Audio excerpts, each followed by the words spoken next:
eBay Motors is here for the ride. Remember when you first saw the potential? And then, through some elbow grease, fresh installs, and a whole lot of love, you transformed 100,000 miles and a body full of rust into a drive that's all your own. There's nothing else that sounds like, feels like, or looks like the set of wheels in your garage. And with over 122 million parts, you can make sure your number one ride or die stays running smoothly, so there's no limit to how far you can take it. Brake kits, turbochargers, engines, exhaust kits, roof racks, LED lights, bumpers, whatever your baby needs, eBay Motors has it. And with eBay Guaranteed Fit, it's guaranteed to fit your ride the first time, every time, or your money back.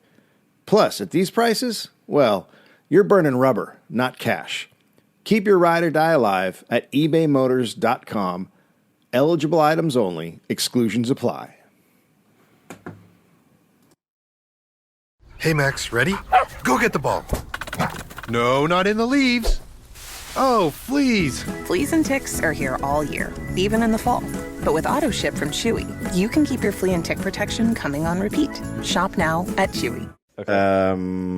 You're listening to The Dollop.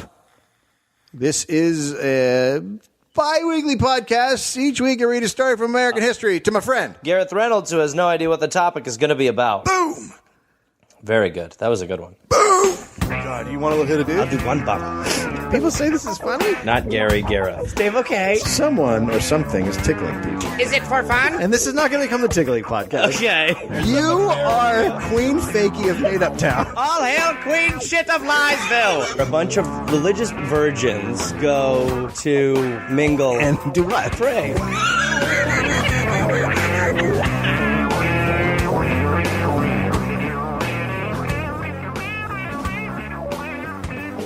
January 13th, 1493. 1493. Yeah, we'll move past that pretty quick. No. Let's stick in the night. Back then, would people like walk away? Like, would they have a new satchel for like their ass and just be like, "Hey, man, get over it. It's the 90s." Yeah. So that happens every century. Just some ass was like, "Hey, man, come on. It's the 90s. Get with it." That was happening back in the 1400s for sure. Okay. Columbus made his last stop before returning to Spain at Oh, the boy. Bay of Rincon in Dominican Republic. Today, no, it's the Dominican Republic. I don't know. I mean, I want to say these guys were called the Cigayos. Sure. But that sounds wrong. The Cigayos? But I tried to find any place where I could find a pronunciation of their name. How do you spell it? Cigu with an umlaut, Ayos. Fuck, I was really going to give it a whirl earlier. Shit's fucked up. You start throwing in umlaut. Once I hear umlaut, it's a red flag. And I'm out. The rest of the letters you said, there's no way. Anyway, they shot arrows at him. Columbus kidnapped somewhere between 10 to 15 of the natives and took them back to Spain with him. This was done for a reason. It had become the norm for explorers to kidnap natives from lands so they could appear as witnesses to prove the land they had discovered was indeed different. Wait. So, what? So if you grab a dude, so you're in Cuba, and you grab a Cuban dude, and you bring him back to Europe, and people go, "Oh, I've never seen a guy like that before." And then you go, "Right, I was in a new place. Oh, fuck. I was in a new place." Oh, and wow. then the dude goes, "Can I go back?" And they Yeah, go, so your life is like your exhibit A? No, you can't go back. No. No, this is what you are. You're a thing now. You're a walking validator. In the case of Columbus, the King of Portugal was arguing that Columbus had only found lands already claimed by Portugal in Africa. But when Columbus produced the now small number of 7 natives who had survived the trip, because, they'd all died on the journey, they were clearly a type of person never seen before, so it was concluded that Columbus had indeed found a new world. Couldn't you, Go. in this world of proving you've discovered new land by You're talking bringing about, up people, you're talking about painting a guy, aren't you? couldn't you just paint a dude? Couldn't you just give him like a badminton racket and paint him? Well, These are the Kwiskis. yeah. They eat What? trees How did and shit flowers. What? Yeah. They're blue? They're blue. Yes, I found Avatar. Oh, God. I would be so upset if I found Avatar. Also, they were used to learn from so that on the next voyage, it could be more profitable because they would know where stuff was and shit like that. So they would interrogate What a these poor life. bastards. What a life. And then they were exhibited for the curious. So everyone could see someone who was different. So then you just put in a jar on display. Pretty much. Great. Quote from Columbus. Today, numberless people came to the caravel and many knights, and among them the king's ministers. That was just to look at the fucking poor guys who had been taken from their home. They don't seem happy. All of Columbus's natives were dead within 6 months. Columbus would Honestly, kidnap... a blessing. Yeah, I would think so. Probably. Columbus would kidnap natives on all of his voyages. On his second journey, of 5, only 2 made it alive back to Spain. Those 2, though, on the ride back, they must be getting the A-list treatment for that last stretch of ride. Fuck yeah, they are. You drop 3. Yeah. Yeah, you're like, you want me to be alive, right, bitch? More wine, Get gentlemen? me a fucking TV up in here. Let me fluff this pillow for you. You fluff the pillow, Drink get this. some fucking HBO on this shit. You're dehydrated. HBO. It's HBO Go. I don't have the password. Hold on. Just fucking... The Wi-Fi on the water I feel is sweaty. awful. I feel weird. Can I please get HBO? Oh, boy. Have you seen The Wire? Mm-mm. Have you guys seen The Wire? Yeah, we got that a long time ago. Oh, shit. Togetherness? People love it. I haven't actually watched it myself. Really not interested. Got all the in, like, Tracy Ullmans. middle-aged, Curb Your middle-aged- Enthusiasms. I don't want to see middle-aged issues. Have you seen Deadwood? Deadwood's great. Oh yeah, I saw. Deadwood's a great timepiece about the future. Can we get back to the thing where Absolutely. this practice of capturing people, and showing them off only continued to increase as white European explorers went to more places in the world. In 1751, when Anne of Austria came to Spain, she rolled into town in a parade with 6 male and 6 female Indians, and then another 24 Indians behind them in colorful dress and masks. So now they're just like ponies. Right. Live human exhibitions were more and more common in Europe as the years went by. They were seen as a way to celebrate European accomplishments and dominance. As time went on, twisting the discoveries and the theory of Darwin, they became a way of reinforcing racist notions of white supremacy, which stemmed from empire and colonialism. Great. You ready? Yeah. I think you can tell where this one's going. Oh, I'm sure to a great place. We're already starting in a sweet area. Yeah, it's sweet. Yeah. More of the countries who would put Native people on display went out of their way to try and mold them into images that justified their colonial power. In many cases, this meant trying to create savages. Sometimes the exhibits would be used as a way to show that the colonial presence was civilizing people. They were also used for entertainment, so not much different than like reality TV. No. One specific example was a 20-year-old girl from South Africa called Sarah Bartman. In 1810, she was recruited by an exotic animal dealer. Okay. Right? Yeah. Just checking. To travel to London to take part in an exhibition. Sarah went willingly, though she had been lied to. She believed she was going to find fame and riches. And Dave, what was she doing?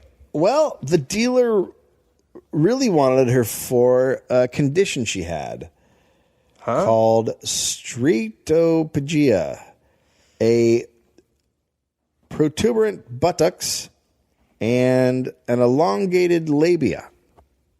Dave. What? David. What?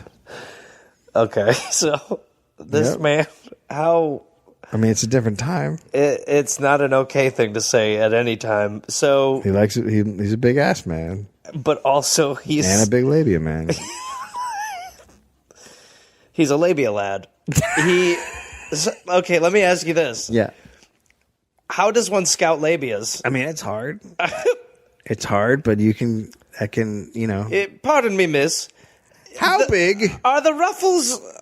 Does the ruffly dress match the curtains?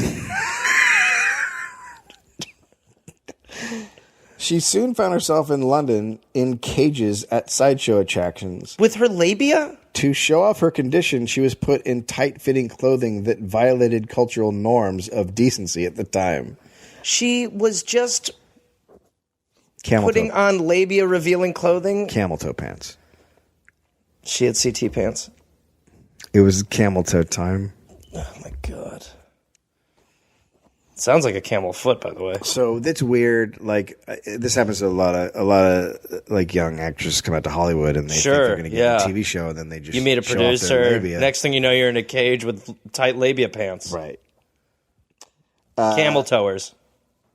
After 3 years of living in Levi toes. After 3 years of living in this misery, she was sent to Paris. There, racial anthropologists poked and prodded her and made their theories about her. After that, there wasn't much she was needed for. So, with very little hope of securing a job in the terribly white racist society, Sarah turned to prostitution to support herself and began drinking heavily. So then she she had a hook for being a sex worker. She had like a hook, you like a big one? Yeah, it's like when you're a comic. They're like, this guy was on the Tonight Show. They're like, Sarah's labia has appeared in London freak shows. She had been in Europe for only 4 years at that point. Oh, cool. She died in poverty. Then her skeleton, sexual organs, and brain were put on display at the Museum of Mankind in Paris. All right. Her sexual organs were put on display. Oh, I heard you. They put her labia on a wall. How do you put a labia on a wall? I'm asking for a friend. There's special tacks. It's got to be that Gorilla Or Glue. a small nail. But a labia doesn't... I don't even mean to get... I can't believe I have to ask this question. No, it's a shitty fucking question to ask. What's the shelf life of a labia? Like, how can you put... Well, if you get one at 7-Eleven... No. How... I don't know. Why are you looking at me? I don't know the shelf life of a labia. You're the But I can tell you this. Oh, boy. That fucking thing was up until 1974. What? And then they put it away. They didn't throw it away. They put it away. Then they put it on the back shelf in the fucking museum. Man, you got to do a background check. In 2002, Nelson Mandela formally requested that her fucking ship be returned to South Africa so it could be buried. Please send us her pussy. Right. Well. Send her pussy back. Okay. I mean, that's a weird way to put it. Come on. All right. In the mid-1800s, Europe had what became... Did we mail the pussy back? Hey, Johnny, did you mail the pussy? I don't know. I've done a lot of dicks. I'm overwhelmed. Where are the stamps? I sent 4 dicks to China today. Is that the same thing? I don't even know. I think I accidentally sent my gum, which means I'm chewing. No! In the mid-1800s, Europe had what became known as human zoos everywhere. Oh, good. They were in Paris, Hamburg, Antwerp, Barcelona, London, Milan, and Warsaw. They were often nude or semi-nude people. In the U.S., P.T. Barnum began displaying a blind and half-paralyzed ex-slave who said she was much more than 100 years old. This led to more human exhibitions by Barnum, whose circus was actually built upon displaying humans in cages. In the 1850s, Maximo and Bartola, 2 microcephalic children from El Salvador, were exhibited in the U.S. as Aztec children. Microcephalic? Have you seen the picture of the Zika babies? Oh, God. That's what it is. Like a tiny head. I don't think pinhead is the correct. I didn't fully say that's it. what you were going to say. No, I did. I was going to say. I was going to say. We got me to. I was going to say. Borrow a pen? No, I was going to say. Pin in this. Can we put? And let's talk about some of the earlier things you said. So they acted like all Aztec kids had pinheads. That's the kind of shit they were doing. Because then we're like, see how much better white people are? Human zoos did not catch on. Human zoos did not catch on right away? Yeah, that's the word I used.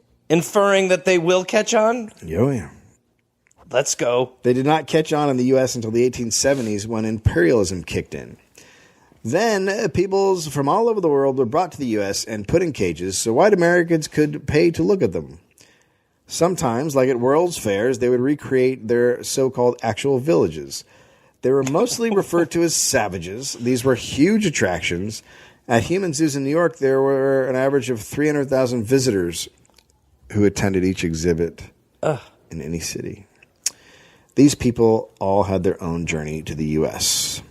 Ota Benga, a pygmy man, was born in That's a real thing. I looked it up to see if it was an offensive term, and I couldn't find that it was. It's an actual description of a people, a type of people. A pygmy man? They're pygmy. They're called pygmy people, and they're small. Right, but okay. That's just a funny term. Get ready, because we're going to be going a lot with that term. Oh, boy. He was born in 1881 in the private Congo Free State. Uh-huh. And I heard his room was a pygmy sty. He was one of the Mbuti people. King Leopold II of Belgium was the founder and only owner of the Congo Free State. Basically, so he's the king of Belgium, but he didn't make it part of Belgium. He just owned it as his own. Like, that's like my shit right there. So what? he bought. He had a side bitch when it came to land? Basically, he got an explorer to go down there and claim the area in his name. Then he got the other European powers to agree it was his. That's something you bring up at the end of a meeting. Because he claimed he was going to improve the lives of everyone in this private country that he was making. Talk to me about the improvement of the lives. I'm going to build garages. Everything. I love that they're claiming a place like from far away. He hasn't been there. He's claiming it as his personal property, and people live there. Yeah, but it's a lot like Love It or List It or Property Brothers. Okay. That's a fair analogy. House Hunters. It's one of those. It was basically just a big cash grab. As soon as he took over, he started taking on ivory and rubber and anything else he could. He pushed the local population into forced labor. The people suffered horribly, and it is estimated 10 million died. He was eventually forced to give up his control in 1908. 10 million died? Yeah, he's like the Hitler. I mean, that is... No, this guy is like Hitler. He's like a fucking monster. But just before he gave up control, in the U.S., preparations were underway for the 1904 World's Fair in St. Louis. Well, We've been there. About that. We've been there. The fair was to have as many exhibitions of natives, so producers were looking to get their hands on some savages.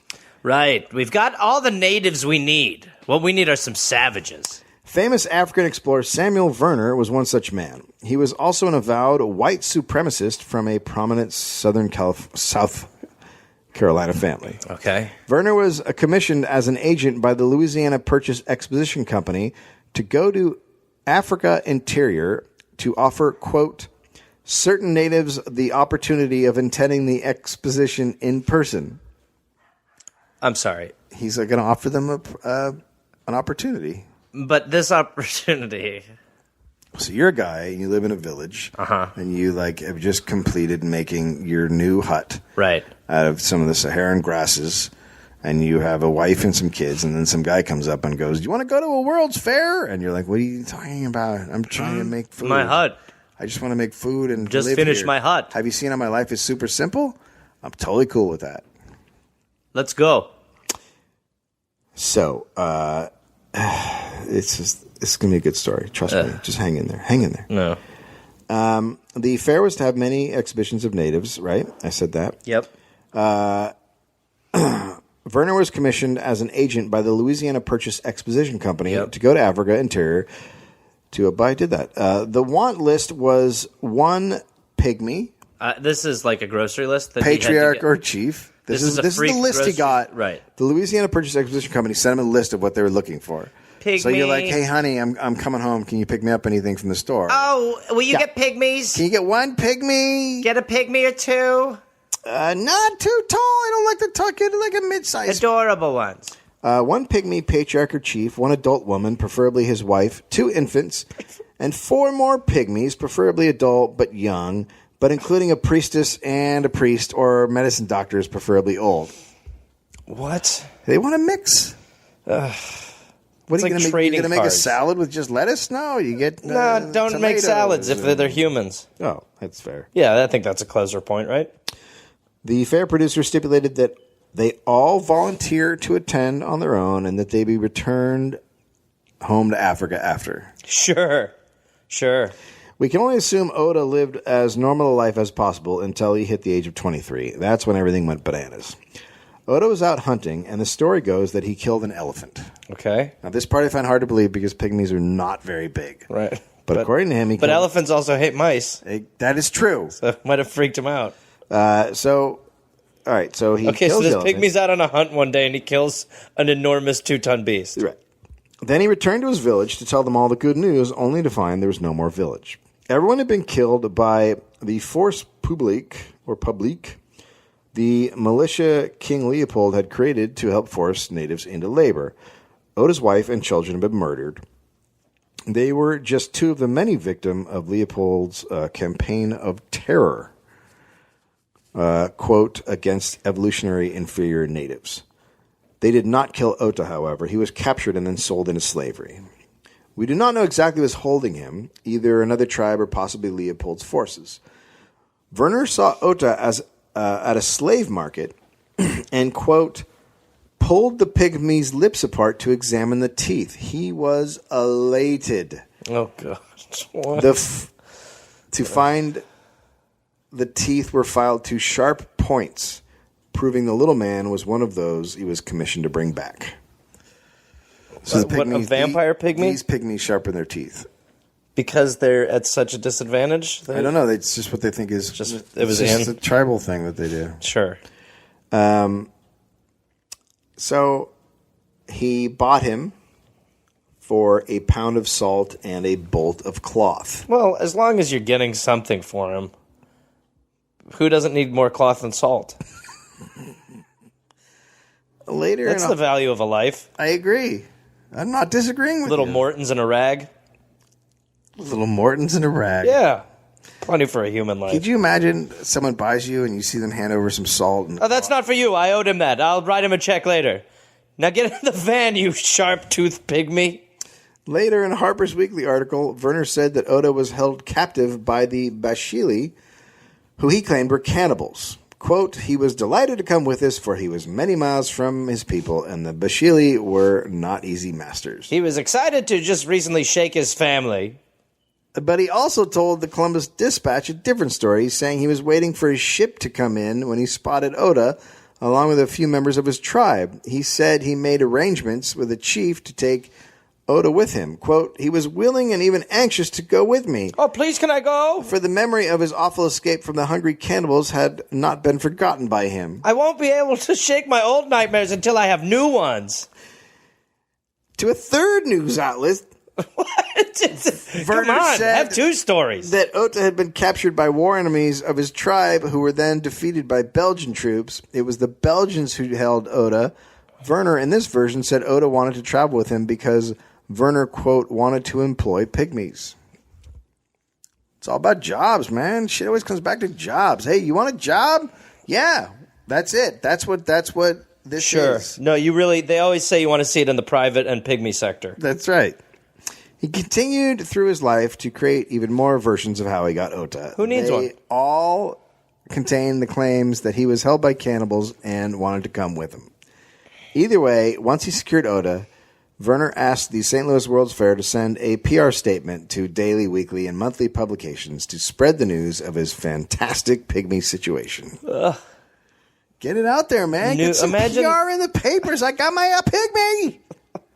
Yo, bring in a pygmy. Get it. Call MTV. Oh, God. But Werner still needed to act fast because the fair was fast approaching and he was a month behind schedule. The man running the exhibit wrote and said, I make but a single plea. Get the pygmies. Werner responded, we are not going to fail unless death comes. To the pygmies. Get the pygmies. Werner then had Ota take him to a Batwa village, so that's another group. It's a different type of pygmy. Right. Oh, I didn't realize how many varieties there are. Different. Yeah, there's different. There's some in the Congo and Cameroon. Right. So this was a village that Ota had been to previously. The Batwa and he had spent some time together. So they take this walk. It takes Ota and Werner a couple weeks to get there. But when they arrived, they were not greeted with open arms. It turns out this tribe had a deep, deep distrust of white men. Why? I can't imagine why. Is this? It's it not seems like- a little racially charged. Thank you. I don't want Thank to you. call racism, but Well, it seems like racism. you You're can't right. just assume that a white man is there bringing you bad news. No, it's been in this day and age. Yeah, thank you. No. But really, can you imagine the fear when you see a white man Oh my anywhere God! near You're where like you we're all live? about to be slaughtered. Oh God! Oh God! Werner said the old men shook their heads gravely.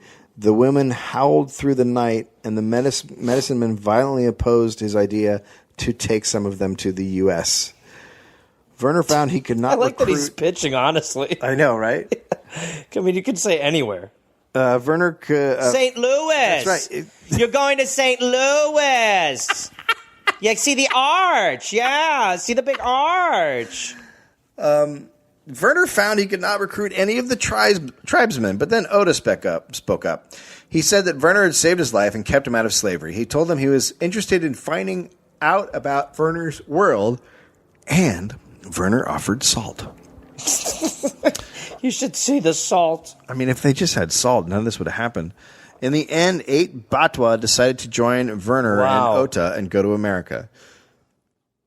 The man running the fair had wanted 18, I think, in all, but 5 was all. 8. Fine, we'll just loosen the back row for the big closer. 9 was all he was going to get. They boarded a ship and went down the Kasai River and out the Congo. They arrived in New Orleans on June 25th.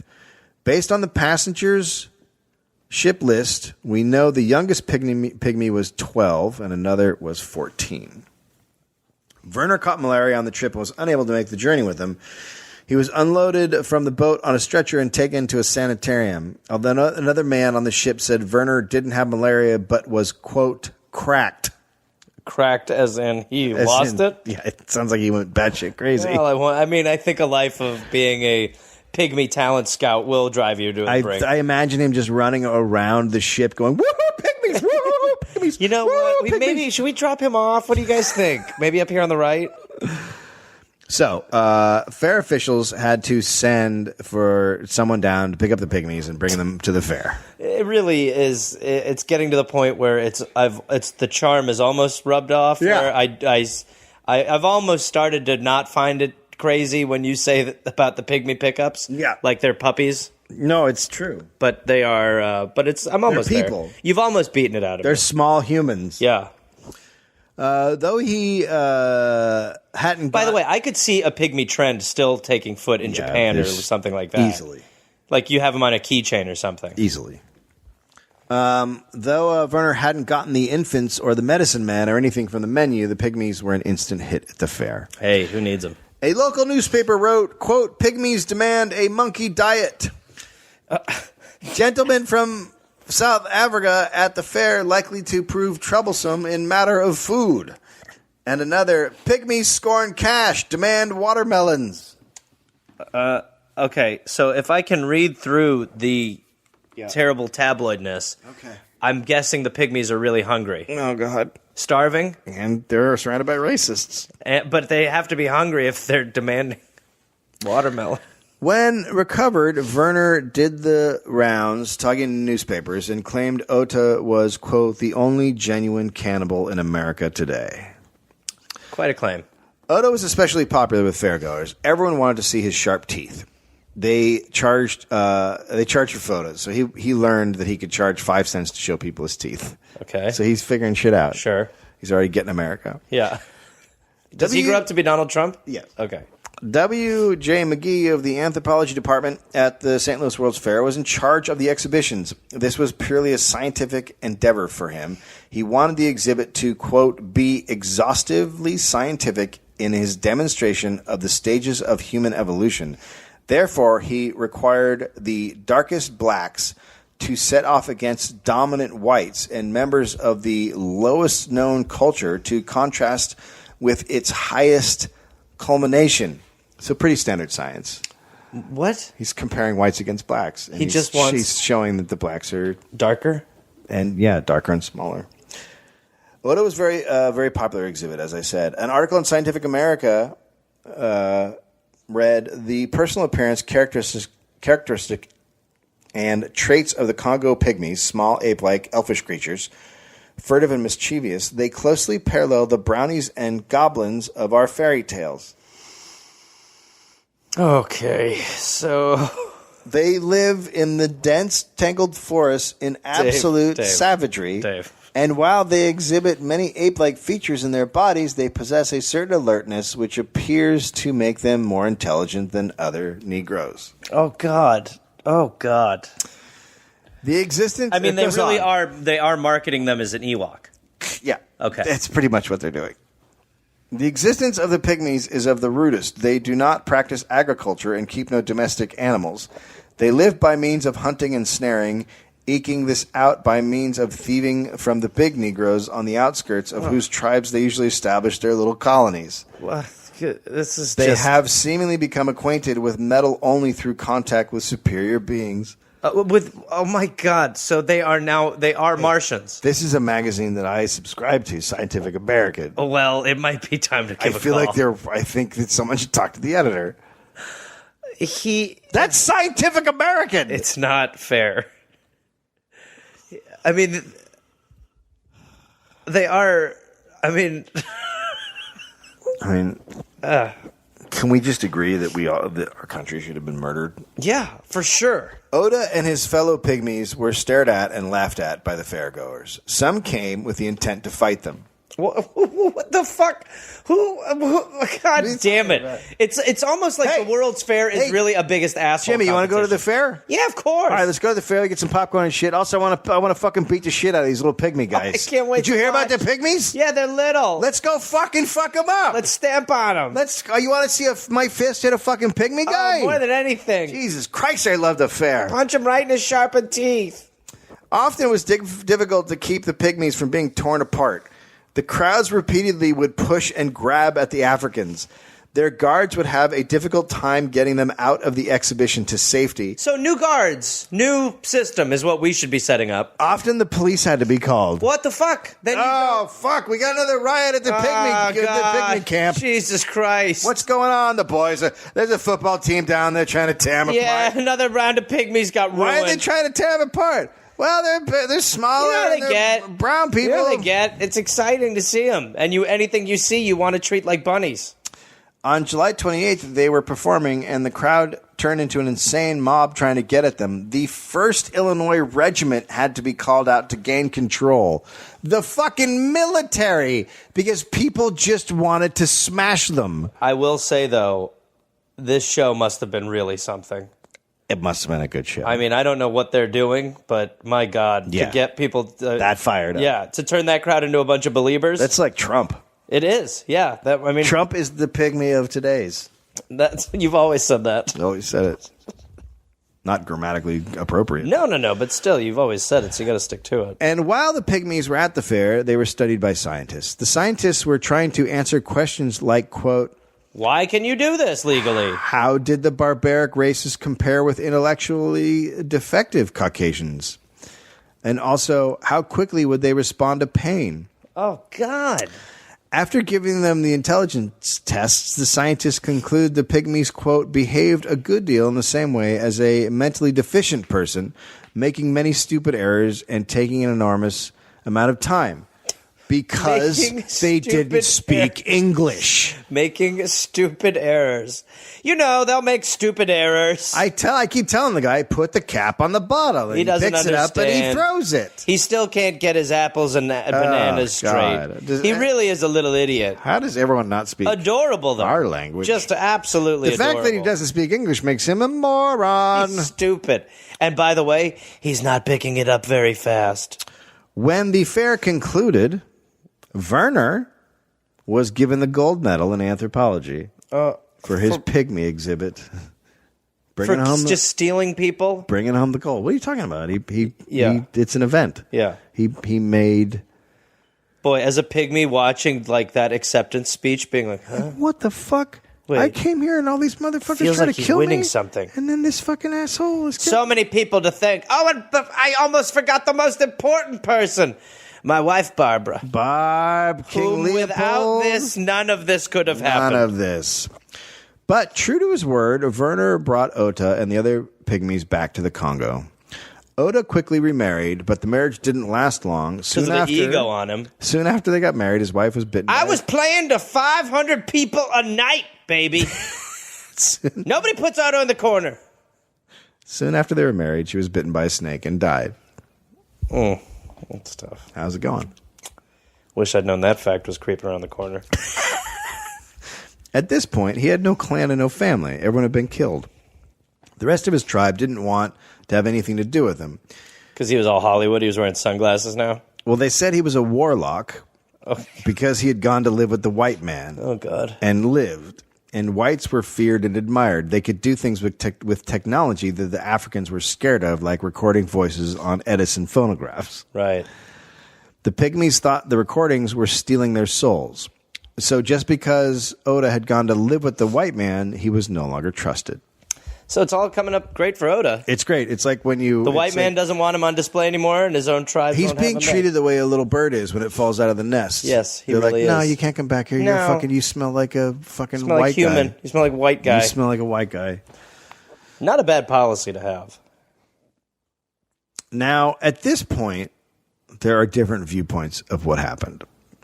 Which tells us we're about to have a fun moment. Werner says Ota asked to be brought back to America because he wanted to learn the language better and learn how to read. So I'm already going to say that this next version of what was said is what is closer to reality. Ota said Werner told him he was going to bring him back to the U.S. just to visit and then would return him to Africa soon. I think it's that one. I'm really positive that it's that one. So off went Ota and Werner I just feel again. like I learned a little English. I want to complete the language. The whole thing. When they arrived in America, Werner went about selling the animals he had caught to zoos and artifacts he had acquired to museums. And then there was Ota. He wanted to find a place for the pygmy to live. Werner brought his artifacts to the American Museum of Natural History in New York. You ever been there? It's a nice big museum. It's a beautiful place with a great history. I'm going to... What? Sorry. You're telling me he's apartment hunting, and then you lead me to... What? I'm just going to say right off the bat that Ota better not be living in a museum. He tried to get the curator, Henry Bumpus, to take his African stuff, and at the same time tried to talk Bumpus into hiring him, but Bumpus wasn't interested. He was, however, interested in the little African guy Werner had brought with him. No. Enough about you. A deal was made. I'm looking at that one. That one is tremendous. How much for him? He would fit right in the Bumpus area. Ota was given a spare room at the museum, and during the day, his job was to walk about in a Southern-style linen suit with a gray hat for visitors and helping the staff. Dave. Yes. Okay. Whew. Okay. So, okay. He's wearing, like, a Southern man's outfit. Yep. So, I guess my question is about clarity. If you go all the way to have Ota in your museum, Yeah. an African pygmy with razor sharp teeth, Razor sharp. why is he not on display as that? Again, this is under the guise that you are using him in some way in the museum. It's fair. And why do you put him in Okay. the Kentucky Fried Chicken Colonel Sanders outfit? Okay, so do you know what fun is? I thought I did. What's more fun? You walk in a museum, you look over, there's an exhibit, there's a guy sitting there in a hut or whatever. Or you walk in, little dude walks up to you and hands you a drink. Well, I say, how is everybody doing this afternoon? My name is Ota. I'm very small, and I come from Africa. Another mint julep? Who wants a mint julep? It seems like they changed a little bit, the accent. Who wants a round, huh? Round of mint juleps? Perhaps a greyhound. Again, my name is Ota. I am 3 feet tall, with a tiny little head and razor sharp teeth. For a while, Ota liked it, but then he grew weary of it and wanted to return home. Why? So he tried to escape. He tried to walk out past the museum guards as a large crowd left the museum. Equity 5. He was clearly getting angry and being imprisoned and being poorly treated. You mean he was enjoyable. upset that he was being held captive in a fucking museum? But they caught him. Once he was asked to help, so now they're holding him there. Once he was asked to help seat a museum woman's wife, but instead he picked up the chair and tossed it across the room, barely missing her head. Oh my God. He's making a point. He's making a fucking point. But is there no one there who's like, okay, this is not good? Ota's doing what we're calling acting out. Werner, while still not having much money, had to take Ota out of the museum. Okay. Because he's throwing chairs. Yeah, I think that is the right decision. I think, yeah. In a world of wrong decisions, that is a good call. So now, this is the time when whites were all about showing that natives were an inferior species. You mean most of our history? This is a view that has been espoused by generations of leading intellectuals. Louis Agassiz, a Harvard professor of geology and zoology, who was maybe America's most venerated scientist at the time, insisted for more than 2 decades that blacks were a separate species, quote, degraded and degenerate race. So, Werner brought Ota to a place where these beliefs could be shown through Ota. Oh, God. He brought him to meet the director of the Bronx Zoo, whose name was Hornaday. Oh, my God. What? What do you mean, what? Hornaday decided he wanted to display Ota at the zoo. Hornaday also had the standard idea at the time that whites were better than blacks in every way, and Ota was the perfect specimen because his true history could not be proven. There was nothing written of Ota. There were no documents to explain his past. You could make up anything you wanted. Perfect. That's fun. Werner agreed to leave Ota. He's like a blank check, but as a human. Yeah, he's a human blank check. Right. Werner agreed to leave Ota there because he was having money problems and was finding it difficult to take care of Ota. That must have been a real tearful goodbye. Yeah. Hey, buddy. Hey, little guy stole from Africa. Hey, the only guy who I know and barely trust but still mean marginally something to me in a world of unfamiliar faces. Gotta go. Ah! Werner told a New York Times reporter that neither he nor the park would profit from the exhibition. Only the public would benefit from gaining knowledge. And Ota, who would gain venom. Werner further said that Ota was there by his own decision. Quote, he is absolutely free. The only restriction that is put upon him is to prevent him from getting away from the keepers. That is done for his own safety. He can't be allowed to run around? Wait, so the only restriction is that he's totally restricted? Yeah. Yes, right, that's okay. what he just said. Right, okay. The only restriction is that he has to always The only restriction is that he's completely restrained in every way. He has guards. He has to be. Soon Hornaday began to encourage Ota to spend as much time as he wanted inside the monkey house. Hey, Ota, I've been thinking. How about you and them monkeys play together more? You're basically the same, right? Go in there. He was then given a bow and arrow. Hornaday told him to shoot as much as possible as part of the exhibit. Just sit around shooting arrow and then making baskets with grass. Just shoot the arrows to just shoot them around. Yeah, just ping, so to show that you're a guy who sure, shoots an arrow. just sort of like, yeah. And like Ota, warm-ups. And then Ota was locked inside the monkey cage. That's different than being encouraged to go play with the monkeys. It is a little bit different, isn't it? Yeah. This is when the publicity push began. Publicity push. PR, baby. Anti put him in there? Nope. Pro. September 9th, the New York Times headline read, Bushman shares a cage with the Bronx Park apes. Hornaday said in an article that he saw no difference between a wild beast and the little black man. Oh. Also, as a special bonus, he was excited to announce that for the first time ever in an American zoo, a human being was displayed in a cage. Can you imagine How that great is being that? Great news at a time? How great is it? We're the Not first. great. It's like when Not hold on. No. Hold on. It's not like what you're about to say. Hear me out. Do you remember when the Washington D.C. was the first zoo to get pandas? I'm going to stop you right there because I think that already I see a huge difference. Okay, well, this is the first zoo to get a person. Right, which is far different than pandas. A thinking. How about this? We can have the argument about the moral side of whether or not you should keep animals in zoos at another time. Okay. Let's just say right now, as far as humans go, that should be a non-starter. Or nothing. We accept the animal part and start talking about putting peoples in zoos again. By the way, hey, did you see the Ukrainians? If this were to be a movie, it stars Kevin James. Thank you.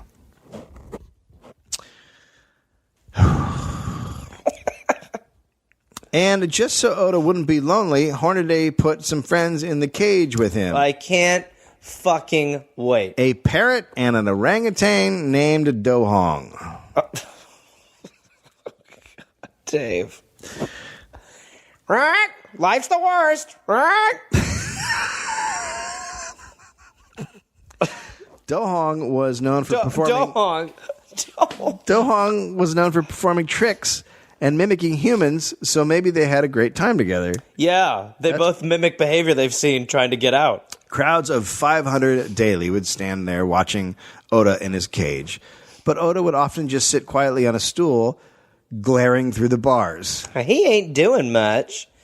Is he sleeping? He's just looking at me like he don't like me. Wake up, Ota. It's a terrible pygmy. Why isn't he jumping around and We came doing all things? the way here to see you. Jesus, what is this shit? I paid money to come in here, Jump and this around. human being in this cage isn't doing what I think he should do. Wait, what good is the zoo if you can't see a little human being perform? This is the worst human I've ever seen in a cage. I'll be honest.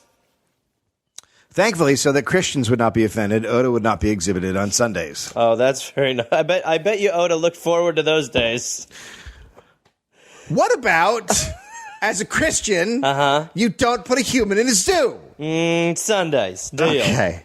Sundays, we will agree that that is God's day, and Ota may take that day off to sit in his quarters with Dohong and his best friend Parrot. It's going to be a good movie. Kevin Parrot, James. Dohong, and Ota. A newspaper reported that Ota and the orangutan Danny DeVito as Ota. were pretty much the same size, and they would grin in the same way when pleased. Who would? Dohong? A newspaper reported that Ota and the orangutan. Like when they were told the day was over. Right. Hornaday also wrote an article about his new pygmy. On September 9th, a genuine African pygmy belonging to the subrace commonly called the dwarfs, Ota Benga is a well-developed little man with a good head, bright eyes, and pleasing countenance. He is not hairy and is not covered by the downy fell described by some explorers. He is happiest when at work, making something with his hands. Like a middle finger. Or just like a pool of tears. Yeah. Not everyone thought it was the best idea, particularly African-American clergymen. They made their objections. Are they piping up again? Oh, God, right? Hey, why don't you not put one of us in a zoo? Hey, give us freedom. They made their objections known publicly. Hornaday told reporters that Ota had been put in the primate house, quote, because that's the most comfortable place we could find for him. Yeah, well, it beats the leopard cage. I mean, it's better than a bed. Yeah. You had an apartment.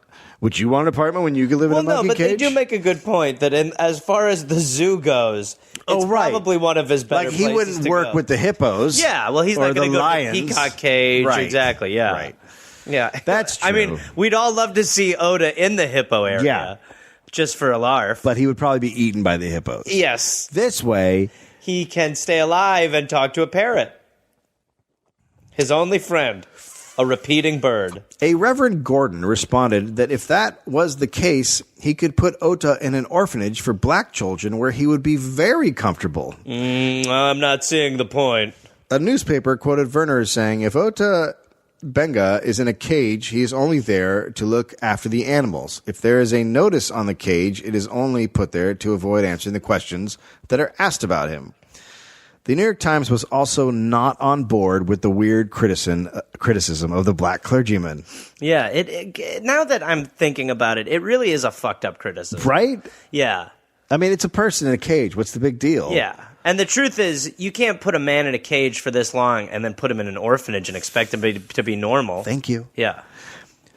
From the New York Times. We do not quite understand all the emotion which others are expressing in the matter. A little over the top. It is absurd to make moan over the imagined humiliation and degradation Ota Benga is suffering. The pygmies are very low in the human scale, and the suggestion that Benga should be in a school instead of a cage ignores the high probability that school would be a place from which he could draw no advantage whatever. Yes. The idea that men are all much alike except as they have or had or lacked opportunities for getting an education out of books is now far out of date. Thank you. We've passed that idea Yes. that all people are equal. Yes. New York Times. New York Times. Thank you. Liberal, Could have highly been ripped out of the respected. headlines today. It's that accurate. Just a good fucking newspaper. Good reporting. Sunday, September 16th, the week after being Who placed... did they endorse? Sunday, September 16th, the week after being placed in the zoo, Ota was allowed to leave the cage and roam around the park while being watched by rangers. Like, it's just...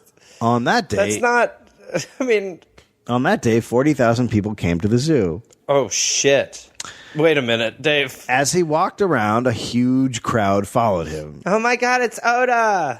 Rip his teeth out. Then they began chasing him. Oh, God. And Ota was finally cornered. He was poked and tripped and scratched, trying to protect himself. He struck back, hitting people. Then 3 zoo workers picked him up and carried him back to the monkey cage. Come on, you idiot. A very disappointed Hornaday wrote a letter to Werner saying Ota had become quite unmanageable. Hey, you're humans being a dick. He explained... He explained that he would like to punish him, but because of all the press, it would be very difficult to do so. I mean, I can't even beat the little pygmy. Hornaday complained that, quote, the boy does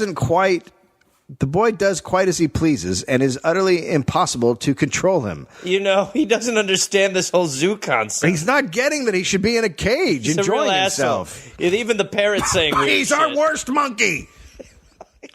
Apparently, Ota was also threatening to bite zookeepers whenever they tried to put him in the cage. Hornaday's letter closed by saying, quote, I see no way out of the dilemma, but for him to be taken away. Oh, boy. The black ministers found themselves banging their heads. This is almost a bizarro nim.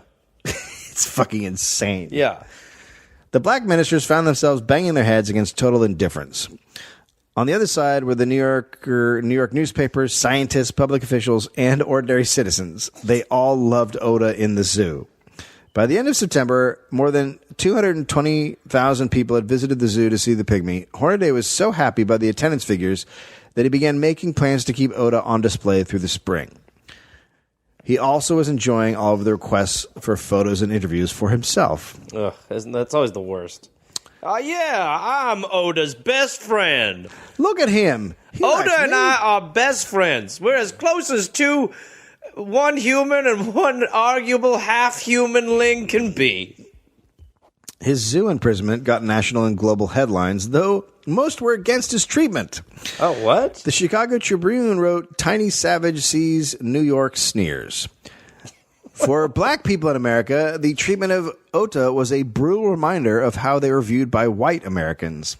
Although the LA Times wrote, genuine pygmy is Ota Benga, can talk with orangutan. But the city of New York was into it, including the Times. A Dr. Gabriel wrote a letter to the Times saying he had seen Ota and, quote, found objections to the exhibit absurd. He's right. Thank you. Just, I mean, it's absurd. Yeah. It's a human in a cage. It is. You know what? You are right. It is absurd. He has a vast room, a sort of balcony in the open air. A balcony where you can sit out and look at all the world he has before him. So basically what he has is like a shitty old zoo cement thing. A balcony. And then he can come out where the people are staring at him. Like a Vita. And that's like his balcony. Yeah. The doctor also said he enjoyed Ota's broken English and that he was the best of good fellows. He closed his letter by saying the offended black clergymen should hear the scientific viewpoint so they might change their mind. Uh-huh. So how about them apples? Another so-called African explorer weighed in. John Vane Tempest wrote an article disputing the classification of Ota as a pygmy. Really? Van Tempest said that Ota was actually a southern African Hottentot. He said he had a conversation with Ota, quote, in the tongue of the Hottentots, and went on saying Ota was greatly satisfied with his captivity. Imagine if you're Ota. Quote, he liked the white man's country where he was treated as a king, had a cozy room, a splendid room, and a palace full of monkeys, and enjoyed all the comforts of home, except for a few wives. A palace full of monkeys. His words. This is what Ota told me. He said, this is so fucking great. I feel like Does a king. anyone else here speak Hottentot? My God, I get to sleep on a hard cement floor with a monkey and a parrot. It's like I'm a king. I'd like to call it a palace of monkeys. Oh.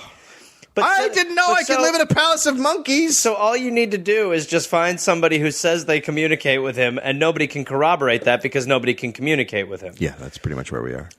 It's like a horse whisperer. He can speak very broken English at this point. Mainly, he would just be like, Help. fuck, please, Get, leave, stop, food, Meg, no, stop. monkey, Oh, hate, God. hate monkey, Kill me. hate monkey, Kill me. me kill, me Kill drown, me. drown me, Kill me. drown me, kill me. He keeps saying Ki- king. Kill me, No, drown me, kill me. kill me, drown me. He keeps saying I'm a king. Food, kill, drown, food, please, end, Ota, kill. He says he loves Kill food. Ota. And he's Kill a Ota. king. He's King Please Ota. kill Ota. No, not king. Kill Ota. See you later, buddy. No! But while all this was going on, African American... And the parrot's just like, Rick, kill Ota, Rick, Ota, die, Rick, drown Ota, drown This Ota. parrot is an asshole. While all this is going on, African American Reverend Matthew Gilbert was writing his own articles and getting African Americans all over the U.S. outraged. At the end of September, a small group of African American ministers, led by Reverend Gordon, went to the Bronx Zoo to have a look for themselves. There, Imagine being able to go to the zoo to check out the scene with Ota. Well, let's just go to the zoo and look at the human. Jesus Christ. There they say they saw Ota in a cage with Dohong and the parrot. They tried to communicate with him, but were unable to do so. One thing was for sure, he was incredibly depressed, and that made the clergyman very, very angry.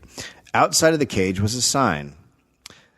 The African pygmy, Ota Benga, age 23 years, height 4 feet 11 inches, weight 103 pounds. Sassy? You betcha. Brought from the Kansai River, Congo Free State, South Central Africa, by Dr. Samuel Werner. Exhibited each afternoon during September. One of the clergymen immediately wrote a letter. He's doing matinees. He's doing matinees. You're a lovely audience. All right, everyone, this first one you're going to love.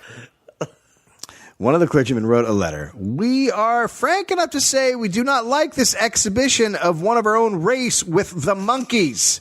Our race, we think, is depressed enough without exhibiting one of us with the apes. We think we are worthy of considered being human beings with souls. It's a pretty good letter, pretty concise to the point. I'm not liking a lot of it. Hornaday defended his man living with a monkey exhibition due to science. Quote, I am giving the exhibition purely as an ethnological exhibit. He insisted that the display was in keeping with the practice of human exhibitions of Africans in Europe, noting that Europe was the center of the world's culture and civilization. That's true. They're keeping monkeys So, with people. Why can't I? It's called because Europe did it. The awkwardness of talking to a black guy over this is rather astounding. It's pretty awkward. The fact that you could sit there and look at a black dude and go, no, this one's different. No. Listen, I know we're the ones who were saying you were different for a long time, but we've learned. This one's tiny. If you're... Now, slavery's just been ended not too long ago. Yeah. But this, I think, would Safe bring to up say a there's lot a of... bitter taste in the mouth of African Yeah, I Americans. feel like it would bring up a lot of feelings in regards to the fucking horrors. Yeah. No, actually, if you polled black people around this time, slavery was extremely unpopular. I'm totally understanding the plot of 12 Monkeys. Finally. Yeah. 12 Otas would be a better movie. Kill us. Excuse me? Kill the white man. Dave, you may be onto something. Really, what does it take to just get rid of the whites? We're really awful. I mean... It's extraordinary. We're never going to learn. It's extraordinary. We need to be taught a lesson. There's so many things I can't do a dollop on because they are so horrific that you can't make anything remotely funny about it. Well... They're just horrific. Thank God that this dark story about a pygmy is... This is so fucking crazy that I can fertile. read it. Yeah. Anyway, back to Ota the pygmy who lived with monkeys and a parrot. Okay, so he says that that's why he's doing it. Hornaday was not about to back down and said the show would go on until he was ordered to stop by the Zoological Society. Well, that sounds like a pretty clear setup for where to head. But he knew that was never going to happen because he had the backing of the two most influential people in the Zoological Society. One had helped found the zoo, and the other was the secretary of the Zoological Society, a high society lawyer from a prominent New York family who had actually helped negotiate the arrangement to get Ota to the zoo. Okay. The clergyman went to City Hall to discuss the matter with the mayor.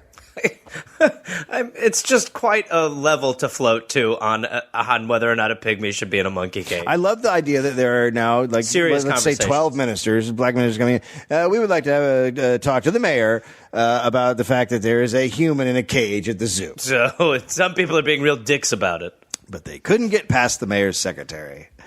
Mayor McClone was also a member of the Zoological Society. Reverend Gordon returned to the zoo and this time found Ota with a guinea pig in a cage as several hundred spectators watched. Quote, the crowd seemed to annoy the dwarf, the New York Times reported in an article the next day. We're getting more sensitive. Reverend Gordon then went to William H. Smith, the first black lawyer to successfully argue a case before the U.S. Supreme Court. Smith appealed to a court for Ota's release. A wealthy white lawyer said he would finance the case to free Ota. Okay. Hornaday's response was just to remove the sign in front of Ota's cage. All right, I think I understand what all this hubbub is about. Yeah?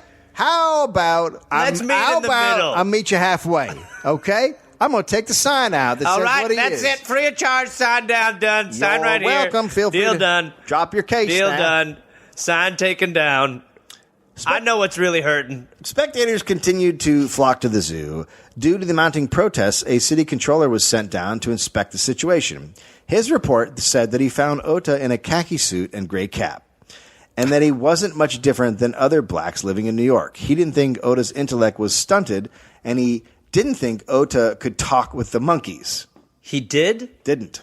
Okay. He thought it was all bullshit. Okay. So now a city controller is like, okay, this is a fucking dude. You picture, like, getting that work order? Sorry, what is... It says, boss, can you come here for a second? Yeah, It says- what's going on?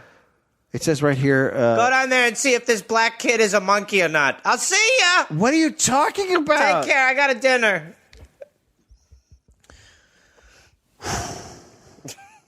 Things were turning against the zoo. Angry letters objecting to Ota's treatment began to hit the New York Times pages. Ota had it as well. He was becoming very violent when they tried to return him to his cage after wandering. He was biting, kicking, and fighting in any way he could. Once he got hold of a knife and threatened zookeepers. Oh, fuck, can you imagine that day when you're like, shit, Ota's got a knife. If he just put someone down, how great would that have been? Just throwing this... Because the truth is, if you're him, you're playing with house money. You could fucking kill whoever, and you'll still be in the cage the next day. Right. What's the worst they're going to do? Put you in a fucking cage with a monkey? Literally the worst thing they could do to you is put you in a cage with another human. So you're like the only person who going to jail for murder is an upgrade of your situation. Where were you? Where was the last prison you went? Bronx Zoo! He was in a zoo! With a fucking monkey!